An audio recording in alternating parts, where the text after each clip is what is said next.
नमस्ते सभी को। मैं हूँ सृष्टि और आज हम भगवत गीता चैप्टर 2 के श्लोक 14 में आ गए हैं।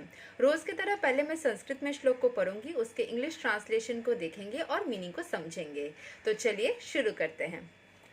मात्रा स्पर्शस्तु कौन्तेया शीतोष्णा सुखा दुःखादः आगमापायिनो नित्यस्तं स्थितिक्षस्व भरता. O son of Kunti, the non-permanent appearance of happiness and distress and their disappearance in due course are like the appearance and disappearance of winter and summer seasons.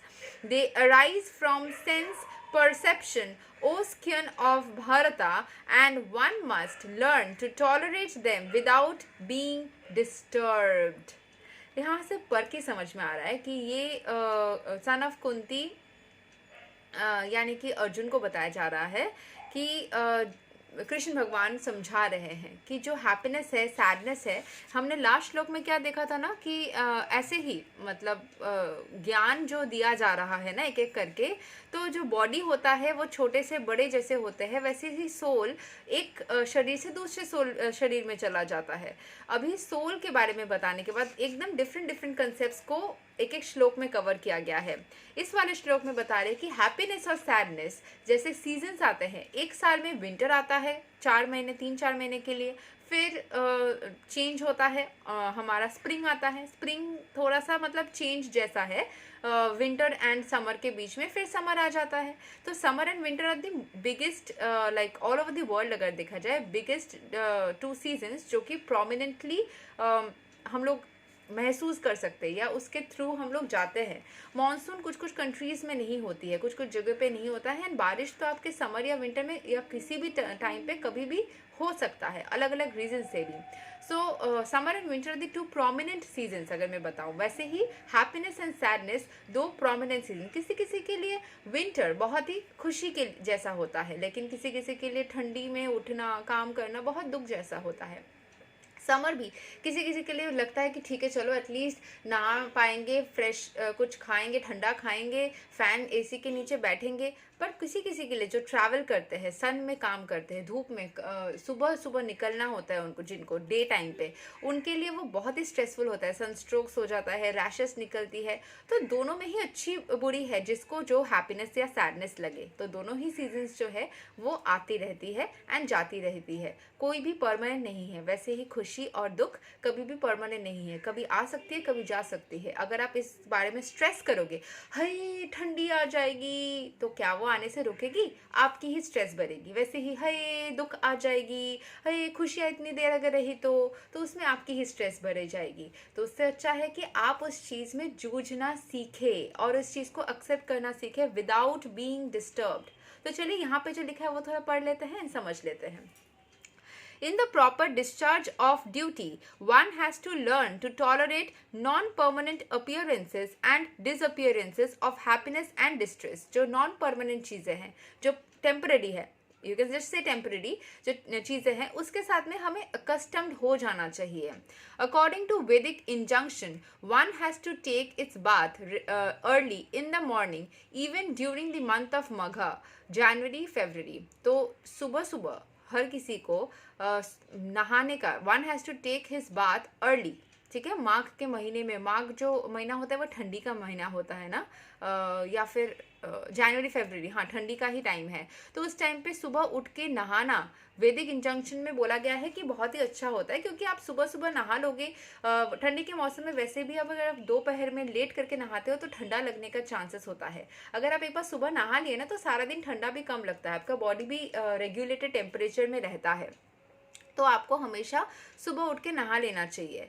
It is very cold at that time, but in spite of that, a man who abides by the religious principles does not hesitate to take his bath. जो religious principles को follow करता है, या फिर at least सही गलत के हिसाब से, अगर आप मतलब इन टर्म्स ऑफ ये बताओ, अगर रिलीजियस तरीके से नहीं, अगर आप डॉक्टर के टर्म्स पे भी बताओ ना चीज़ों को, तो उस तरीके से भी डॉक्टर्स भी रेकमेंड करते हैं कि आप सुबह सुबह हेल्दी चीज़ें जो होती है, हेल्थ के लिए भी अच्छा है कि आप सुबह उठ के नहा लो, उसमें आप फ्रेश हो जाते हो, सारा दिन आपका अच्छा फ्रेश रहता है।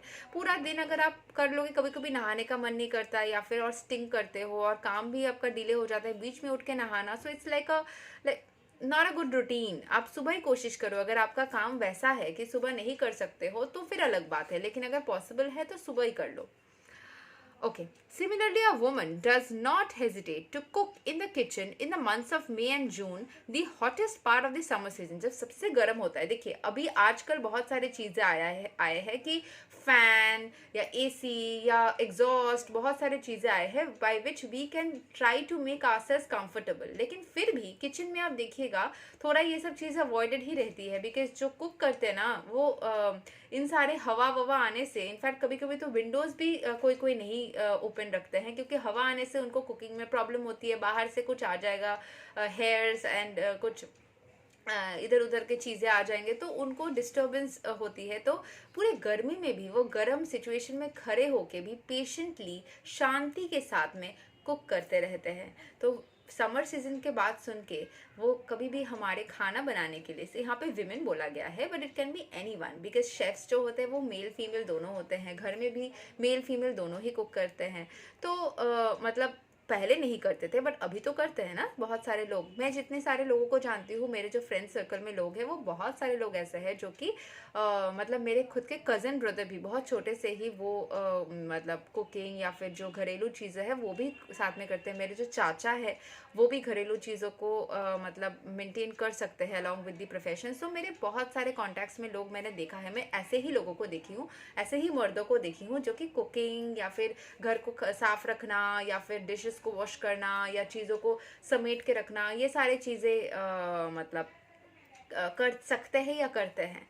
तो that is a plus thing which I have seen with in fact मेरे जो कुछ बहुत ही क्लोज फ्रेंड्स भी रहे हैं ना, तो वो भी वैसे रहे हैं। तो मैं हमेशा ऐसे लोग देखी हूँ, इसीलिए कोई भी करे वो बात यही है कि गर्मी की वजह से वो किचन में जाना नहीं छोड़ते, या फिर जो बाहर जाके भी काम करते हैं धूप के वजह से, जो लेबरर्स होते हैं या बाहर घूम के जिनका काम रहता है आउटडोर एक्टिविटीज़, वो भी गर्मी की वजह से अपना काम नहीं छोड़ते हैं, क्योंकि फिर वो कैसे कमाएंगे। One has to execute his duty in spite of climatic inconveniences. कुछ भी inconvenience रहे, आपको अपना काम हमेशा ही करते रहना पड़ेगा। Similarly, to fight is the religious principle of Kshatriyas, and although one has to fight with some friend or relative, one should not deviate from his prescribed duty. कुछ भी हो जाए, आपका जो कर्म है आपको तो करना होगा। देखिए अगर आपका प्रोफेशन है कि आप एक पर्टिकुलर प्रोफेशन में, मान लो मैं टीचर हूँ तो टीचर हूँ, अभी मेरे पास कोई भी पढ़ने आएगा, अगर मैं रिलेटिव बोल के या फ्रेंड बोल के फ्री में कराती जाऊँगी तब मेरा इनकम का सोर्स कैसे रहेगा, वो तो ख़त्म हो जाएगा। तो मेरा जो ड्यूटी है वो रिलेटिव या फ्रेंड है बोल के मैं उसको चेंज नहीं कर सकती या फिर उसको ख़त्म नहीं कर सकती।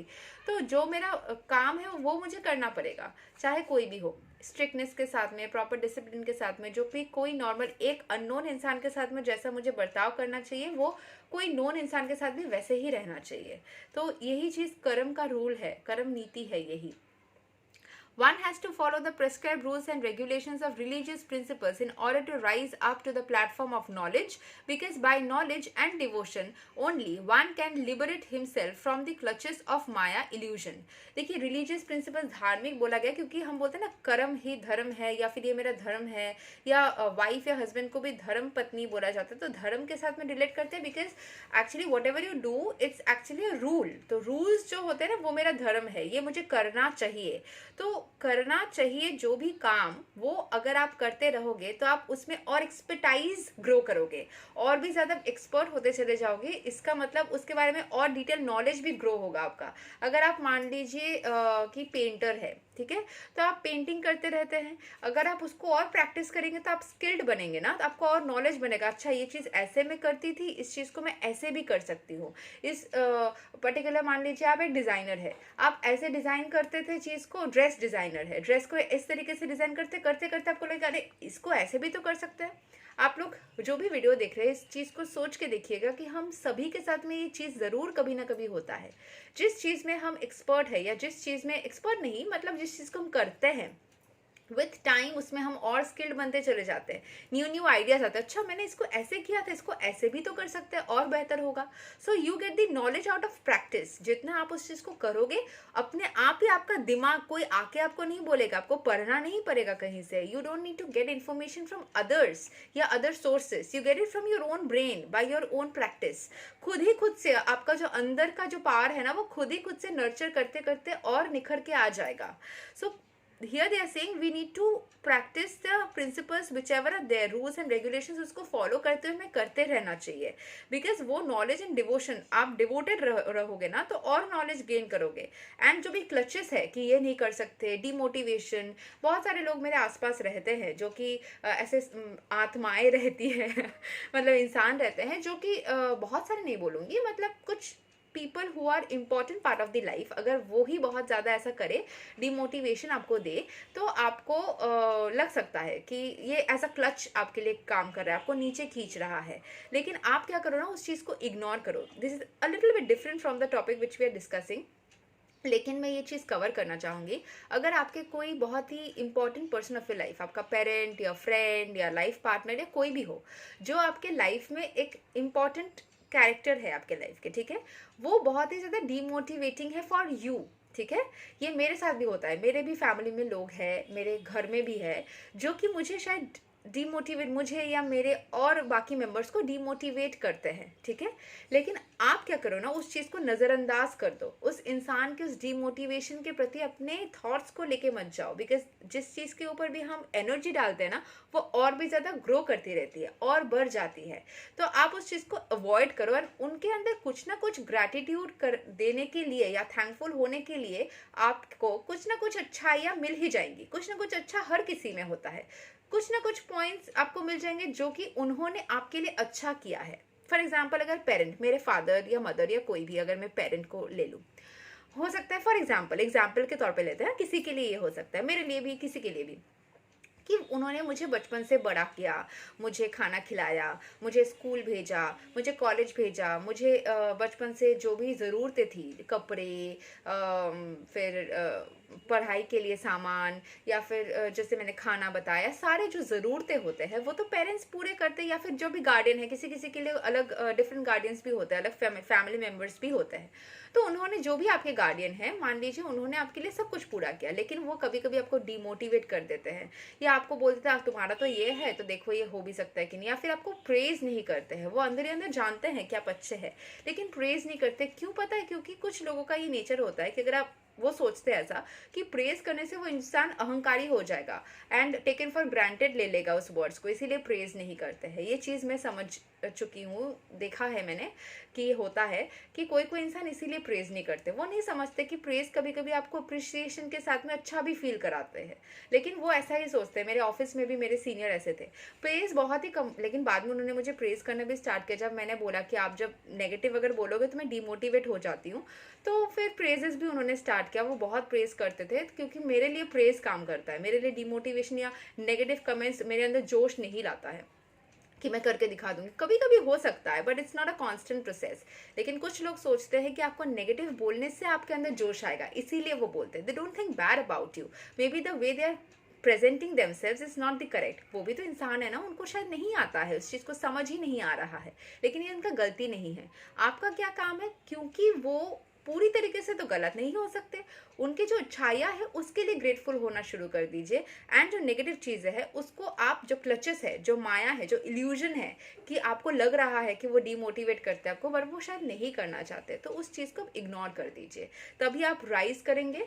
इसमें वापस आ जाते हैं, राइज करेंगे, नॉलेज आपकी बढ़ेगी, समझ आपकी बढ़ेगी. जितना आप ग्रैटिट्यूड शो करेंगे ना, आपकी नॉलेज भी बढ़ेगी. ये मुझे जो समझ आया है, पहले मुझे भी लगता था कि क्यों डिमोटिवेट करेंगे कोई, मुझे क्यों करते ऐसा, मैं थोड़ी ना उनके साथ कुछ कर रही हूँ, थोड़ी ना शत्रु हूँ.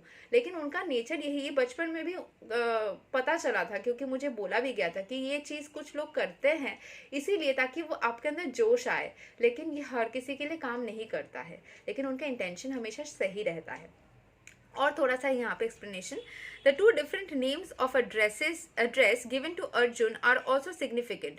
To address him as Kaunteya signifies his great blood relations from his mother's side, and to address him as Bharata signifies his greatness from his father's side. From both sides, he is supposed to have a great heritage. A great heritage brings responsibility in the matter of proper discharge of duties. Therefore, he cannot avoid fighting. तो यहाँ पे जो बोला जाता है ना, generally social background में ऐसा बोला जाता है कि तुम्हारे माता पिता ऐसे हैं, तुम्हारे माता के फैमिलीज में लोग ऐसे हैं. कुंती यहाँ पे अर्जुन के माता, तुम्हारे माता ऐसे हैं, इतने मजेस्टिक बैकग्राउंड है, इतना रॉयल बैकग्राउंड है, या उन्होंने ये चीज़ अचीव किया है, एडुकेशन या फिर करियर.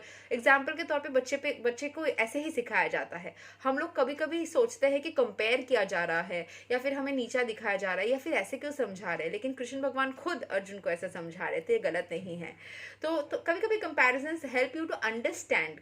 ये गलत नहीं होता है, ज़्यादा करना गलत होता है, लेकिन थोड़ा बहुत ज़रूरी होता है. एवरीथिंग थोड़ा थोड़ा चाहिए होता है.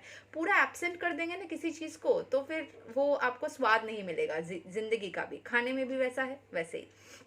तो बोला जा रहा है कि तुम्हारे माता ऐसे है, तुम्हारे पिता ऐसे हैं, तो वो लोग इतना ग्रेट है तो तुम कैसे इतना ऐसे हो सकते हो. तुमको भी तो समझना चाहिए, तुम्हारा बैकग्राउंड ऐसा है तो यू कैन ऑल्सो डू. ये मोटिवेशन का ही एक पार्ट था, अलग तरीके से. वैसे कि आपके पेरेंट्स ऐसे हैं, आप उनके संतान हो, तो आपके अंदर स्किल्स तो होंगे ही. और आपने पहले श्लोक में, कुछ श्लोक पहले बोला गया था कि आप इतने बड़े मतलब योद्धा हो या फिर आप इतने स्टेबल हो, अपने अपने काम को इतना अच्छे से कर पाते हो, तो अब क्यों नहीं. ये अलग तरीके से उनके में जोश लाने के लिए कृष्ण भगवान ने उनके सामने, अर्जुन के सामने ये सारे पॉइंट्स को रखा. तो यही तक था हमारा श्लोक नंबर 14. नेक्स्ट वीडियो में हम श्लोक नंबर 15 को कवर करेंगे. तब तक के लिए हरे कृष्ण.